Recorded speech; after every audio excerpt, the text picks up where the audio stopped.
신앙적인 차원에서 제1남전도 회원들을 무엇이라고 표현할 수 있을까 생각을 해봤습니다. 하나님을 드러내는 사람들, 하나님을 드러내는 사람들이었습니다. 어려운 시대를 살아오셨습니다. 가정을 지키고 또 교회를 사랑하고 세상에서 책임을 다해 오셨습니다. 그러면서도 예배의 자리, 또 기도의 자리, 다음 세대들을 위한 자리, 복음이 증거되는 자리를 지켜주신 분들이십니다. 인자하고 따뜻하고 부드러운 모습 속에서 거룩함을 느끼게 하시는 분들입니다. 하나님이라는 말을 굳이 많이 하지 않아도 하나님의 현존을 느끼게 하는 분들, 제1남전도회를 다른 말로 엘리야와 같은 분들이다 라고 하면 어떨까요? 아멘. 엘리야와 같지 않더라도 엘리야의 삶을 지향하고자 하시는 분들이 우리 제1남전도 회원이실 겁니다. 엘리야라는 이름의 뜻은 나의 하나님은 야훼이시다라는 뜻입니다. 여기서 야훼는 스스로 있는 자입니다. 존재의 근원이 되신다라고 하는 것이고요. 그 근원이 되시는 분이 나와 늘 함께 하십니다라고 하는 의미가 야훼입니다. 엘리야는 그 이름 속에서 하나님이 나의 근원이 되시고 나와 늘 함께 하시는 분이십니다 라는 이름의 뜻을 가지고 있었던 사람입니다. 이름만 들어도 엘리야가 어떠한 삶을 살았고 또 살아야만 했는지를 우리가 짐작해 보게 됩니다. 그러나 엘리야가 활동했었던 시대는 하나님을 드러내기가 굉장히 어려웠던 시절이었습니다. 아합 왕과 이세벨은 바알 숭배를 국가적으로 강요했었던 때였습니다. 바알이라고 하는 신의 뜻은 주인, 소유자라고 하는 의미입니다. 그러니 나의 하나님은 야훼이다 라고 하는 엘리야 입장에서 바알이 주인이라고 하니 얼마나 끊임없는 싸움과 투쟁이 있어야만 했겠습니까? 사람들은 바알 신이 폭풍과 비 그리고 풍요를 안겨준다고 생각을 했습니다. 그러나 엘리야는 이를 받아들일 수가 없었습니다. 왜냐하면 바알은 비와 풍요의 주인이라면 하나님은 만물의 창조자가 되시기 때문입니다. 엘리야의 존재 자체는 바알 신을 섬겼던 이들에게는 경계의 대상 혹은 표적의 대상이었습니다. 하나님께서도 엘리야에게 그리 시냇가에 숨어 있어라 라고 하는 것을 말했던 것을 보면 그 상황이 얼마나 엄중했었는지를 우리가 짐작해 볼 수 있습니다. 나의 하나님은 야훼, 그 하나님을 전해야만 하는데 숨어서 지내야만 하는 그 상황, 얼마나 비극적인 상황이었겠습니까?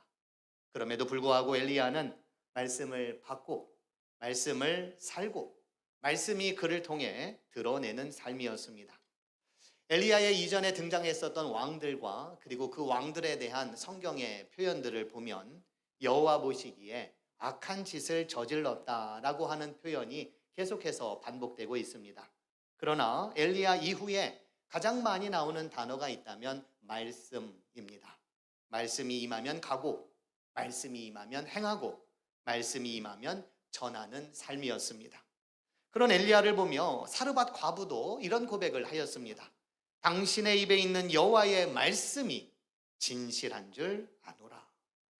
엘리야는 하나님의 말씀을 대변해 주었던 사람이었습니다. 그를 보면 하나님이 생각나게 하는 사람, 그의 말을 들으면 하나님의 말씀처럼 들려진 사람, 그가 바로 엘리야였습니다. 오늘 헌신 예배를 드리는 제1남전도회 여러분들, 격변의 세월을 보내 오셨습니다. 하나님이 아닌 다른 힘이 이 세상을 지배하는 것만 같아 라고 싶을 때도 얼마나 많이 있었겠습니까? 그럼에도 불구하고 책임을 다해 오셨고 그리고 신앙을 지금까지 지켜 오셨습니다. 여러분들이야말로 말씀의 사람입니다. 말씀 하나만을 믿고 여기까지 오셨던 사람들입니다. 바라기는 앞으로 여러분들의 삶이 다음 세대들에게도 계속해서 이어질 수 있도록 건강히 다하는 날까지 하나님의 능력 안에서 말씀의 사람이 될 수 있기를 간절히 축원드립니다. 엘리야는 분명 하나님을 드러내는 삶이었습니다. 그러나 동시에 그의 삶은 역설과 아이러니한 삶이기도 했습니다. 앞에서 언급한 그의 이름 자체가 아이러니 아니었습니까? 하나님은 야훼이라고 얘기를 해야 되는데 숨어 지내야만 하는 그 상황 말이죠. 말씀을 따라 시돈 지방의 사르밧으로 피신을 했는데 그것은 다름 아닌 이세벨의 고향이었습니다. 언제는 숨으라고 하더니 이제는 적진에 가서 아예 살라고 말씀을 하셨습니다. 적진에서 죽으라는 것인가 싶었는데 그곳에서 만난 가난한 과부 가족을 살리고자 하시는 하나님의 계획이 있었음을 알게 됩니다. 하나님을 드러내는 삶, 그것은 내가 이해할 수 있는 자리가 아니라 하나님이 보내시는 자리에서 내가 사는 게 아니라 내가 사라지는 삶인 줄로 믿습니다.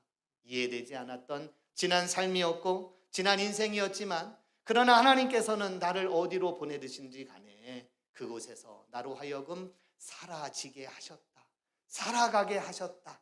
이것이 여러분들의 신앙의 고백인 줄로 믿습니다. 오늘 본문 17절에 보면 아이러니한 일이 또 하나 발생을 합니다. 한 끼 먹고 죽으려던 찰나에 엘리야를 보내셔서 가난한 과부와 아들의 생명을 연장시켜 주셨습니다. 그런데 이 일이 있은 이후에 아들이 병들어서 숨이 끊어지고 말았던 겁니다. 원문대로 해석하면 하나님이 주신 생명이 떠났다입니다. 타이밍이 너무나도 잔인합니다. 하나님이 주신 생명, 하나님이 생명을 주셨다면 왜 지금 가져가야만 하시는 걸까? 조금 더 연장할 수는 없었던 걸까? 어렵게 살려낸 생명을 지금 이 시점에서 떠나보내야만 하는 이유는 무엇일까? 하나님을 드러내는 삶 속에는 이처럼 이해할 수 없는 일들이 참 많이 있습니다. 그러나 엘리야는 이해할 수 없는 그 자리에서 도망하지 않았습니다. 이해할 수 없는 그 상황 앞에서 엘리야는 두 가지를 합니다. 하나는 과부의 고통을 자기 것으로 삼았던 겁니다. 그리고 다른 하나는 하나님께 부르짖은 것입니다. 19절에서 엘리야는 그의 아들을 달라 하여 그를 여인의 품에서 받아 안았습니다. 품에서 품으로, 여인의 품에서, 어머니의 품에서 엘리야의 품으로의 이동입니다. 엘리야는 그 아이를 자기 품에 안았습니다. 고통 앞에서 거리를 두지 않는 모습입니다. 하나님을 드러내는 사람은 이처럼 고통 가운데에 있는 그 현실 앞에 함께 서는 사람입니다. 또한 엘리야는 하나님께 부르짖었습니다. 본문 20절은 말씀하기를 여호와께 부르짖어 이르되 내 하나님 여호와여 주께서 또 내가 우고하는 집 과부에게 재앙을 내리사 그 아들이 죽게 하셨나이까. 이것은 기도라기보다는 부르짖음이라고 하기보다는 당혹감이자 울부짖음입니다.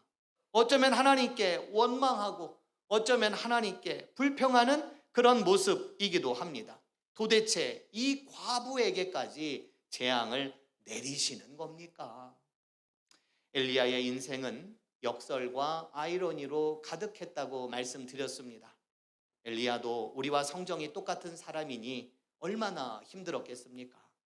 말씀대로 순종하는 것은 맞는 말이지만 그것을 따라 사는 것은 굉장한 고난의 길이었을 것입니다. 그러나 엘리야는 이해할 수 없어도 하나님께서 보내시는 자리에서 살아냈습니다. 하나님을 드러내고자 말씀대로 순종하는 삶이었습니다. 그런데 지금의 이 상황은 아니지요. 아들을 데려가는 것은 결코 아니지요. 엘리야는 하나님께 물어 따졌습니다. 그런데 주목할 만한 것이 있습니다. 그것은 엘리야는 하나님께 따지면서도 하나님을 부를 때에 내 하나님 여호와여 라고 부르고 있습니다. 내 하나님 여호와여. 아까 엘리야의 이름의 뜻이 뭐라고 했습니까? 나의 하나님은 야훼.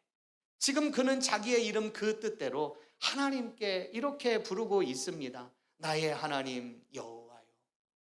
순탄할 때에는 누구나 이런 고백을 할 수 있습니다.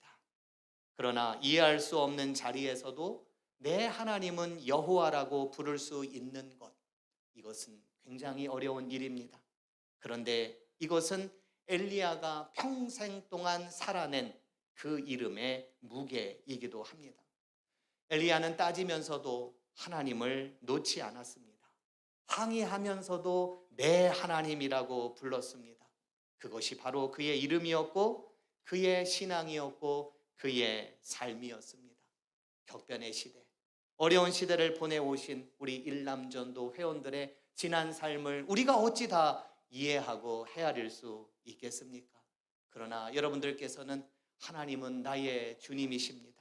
하나님만이 나의 존재의 근본이 되십니다. 하나님이 지금까지 나와 늘 함께해 주셨습니다 라고 하는 믿음의 고백으로 살아온 줄로 믿습니다.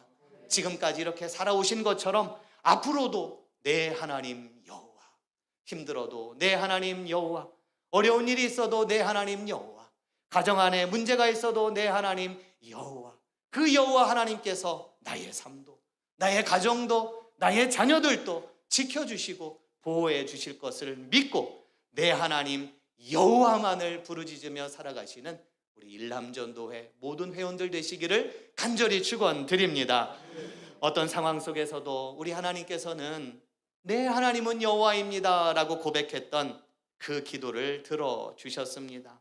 엘리야의 기도를 22절에 보니까 하나님께서 들어주셨는데, 여호와께서 엘리야의 소리를 들으심으로 그 아이의 혼이 몸으로 돌아오고 살아난지라 라고 이렇게 말씀하고 있습니다. 여기서 혼이라고 번역된 히브리어 네페시라고 하는 말은 창세기로 거슬러 올라갑니다. 창세기에 가면 하나님께서 흙으로 사람을 빚으신 다음에 그 코에 생기를 불어넣어 주셨습니다. 그랬더니 생명이 되었다라고 말하는데 이것이 네페시입니다. 하나님의 숨결로 살아나게 된 전인적인 생명이라고 말할 수가 있습니다. 성경은 이 전인적인 생명이 돌아왔다라고 지금 표현을 하고 있습니다. 어떻게 돌아왔는지, 어떤 방식으로 돌아왔는지 알 길은 없습니다. 분명한 것은 하나님이 하실 수 있고 그리고 하나님이 하신 것입니다. 엘리야가 부르짖고 죽은 아이의 몸 위에 3번을 엎드리고 인간이 할 수 있는 최선의 노력을 다했지만 생명이 돌아오게 한 분은 하나님이십니다. 더욱 중요한 것은 혼이 몸으로 돌아왔다라고 하는 이 표현은 하나님의 생명이 우리 존재의 가장 깊은 곳에 돌아왔다라고 하는 그런 의미이기도 합니다. 이해하기는 어렵고 이것이 도대체 어떠한 메커니즘을 통해서 우리 가운데에 형성되고 이루어지는 건지는 모르겠으나 중요한 것은 하나님의 생명력, 그 생명력이 내 근처도 아니고 내 중심, 나의 가장 깊은 곳, 그곳에 그동안에 무엇이 있었는지, 그것 때문에 힘들었다면, 그것 때문에 어려웠다면, 그것 때문에 괴로웠다면 그 모든 것들을 다 거두어 들이시고 그 안에 생명으로, 하나님의 생명으로 가득하게 하셨고 그 생명으로 말미암아 다시금 온전하게 회복시켰다라고 하는 겁니다. 설명하기 어렵고 이해하기 어렵지만 이것은 우리의 기도가 되어야 할 줄로 믿습니다. 하나님, 우리 존재 깊은 곳으로부터 하나님의 생명이 넘쳐나기를 원합니다. 겉이 아니라 가장 깊은 그 속, 그곳에 내가 죄가 있다면 그 죄를 몰아내시고, 그곳에 나에게 쓴뿌리가 있다면 그것도 몰아내 주시고, 그곳에 상처가 있다면, 아픔이 있다면 그것들도 다 몰아내 주시고, 내 중심 안에는 오직 하나님의 생명으로만, 오직 하나님의 생명만 자리하여서 내 전인적인 모든 건강이 회복되어지도록 도와주십시오. 이러한 기도가 저와 여러분들의 기도가 되어야 할 줄로 믿습니다. 엘리야를 통해 과부의 아들을 살린 사건, 이것은 바알이 주인이 아니라 하나님이 주인이시고 생명의 주인이심을 드러내는 사건이었습니다. 그 가운데에 엘리야는 하나님의 도구였습니다. 행하시는 이는 하나님이시고 말씀하시는 분도 하나님이시고, 엘리야는 하나님의 행하심과 하나님의 말씀을 통하여 순종하게 된 도구였습니다. 그러나 그 도구가 마침내 한 생명을 살리기도 했지만 마침내 한 여인으로 하여금 하나님을 고백하게 만들었습니다. 본문 24절에 보면 여인이 이렇게 고백을 합니다. 내가 이제야 당신은 하나님의 사람이시요 당신의 입에 있는 여호와의 말씀이 진실인 줄 아노라. 여인은 앞선 18절에서도 엘리야에게 하나님의 사람이라고 불렀습니다. 그런데 그때는 고통 속에서 터져나온 혼란스러운 상황이었습니다. 마치 하나님의 사람이면 좀 어떻게 해주십시오라고 하는 입장이었다면 24절에서 하나님의 사람이라고 말한 그때의 하나님의 사람은 생명의 주인이 누구인지를 알고 생명의 주인이 어디에 있는지를 알고 우리 하나님은 완전한 생명의 주인이신 것을 분명히 알고 난 한 여인의 확신에 찬 고백이었던 것입니다. 여인의 이 발견이 누구를 통해서요? 엘리야를 통해서. 하나님이 하셨고 하나님이 역사하셨지만 엘리야를 통해서 한 여인이 하나님을 고백하게 되었던 겁니다. 엘리야를 통해 하나님을 보게 된 것입니다. 바라기는 우리 일남전도의 우리 회원분들, 지금까지도 그렇게 살아오셨지만 하나님의 도구로 앞으로 남은 생도 하나님이 원하시는 대로 사용하시는 도구가 되시기를 간절히 축복드립니다. 살아보니 은혜고, 살아보니 하나님이고, 살아보니 신앙이고, 살아보니 교회이고, 살아보니 예수 그리스도이십니다라고 하는 이 믿음의 고백을 우리 다음 세대들에게도 잘 전달해 주셔서 그들이 여러분들을 볼 때마다 탄식하며 절망하는 것이 아니라 하나님의 사람, 하나님께서 나에게 보내주신 사람, 하나님께서 사용하여 주신 우리 귀한 분들을 통하여 내가 하나님을 봅니다. 내가 하나님을 만납니다. 내가 하나님을 경험합니다. 이러한 고백들이, 이러한 경험들이 우리 교회 가운데에 가득 넘쳐나기를 간절히 축원드립니다. 하나님을 드러내는 사람들, 말씀이 이루어지도록 순종하는 이들입니다. 역설과 아이러니한 상황 속에서도 내 하나님은 여호와입니다. 그분은 내 인생의 주인이십니다. 내 생명의 주권자가 되십니다. 그런 분이 나와 늘 동행하십니다. 고백하며 사는 이들입니다. 누군가의 아픔에 공감할 줄 알고 그들을 위해 부르짖을 줄 아는 사람입니다. 마침내 생명의 근원이 되시는 하나님을 발견하게 하는 그런 도구가 되는 삶, 그들이 바로 하나님을 드러내는 사람들이라면 제1남전도의 우리 모든 성도님들 그렇게 사시고, 그리고 이곳에 계시는 우리 남천교회 모든 성도들도 하나님을 드러내는 삶을 살아가시기를 주님의 이름으로 간절히 축원드립니다. 이 시간에 우리 함께 찬양하고 기도의 자리로 나아가도록 하겠습니다.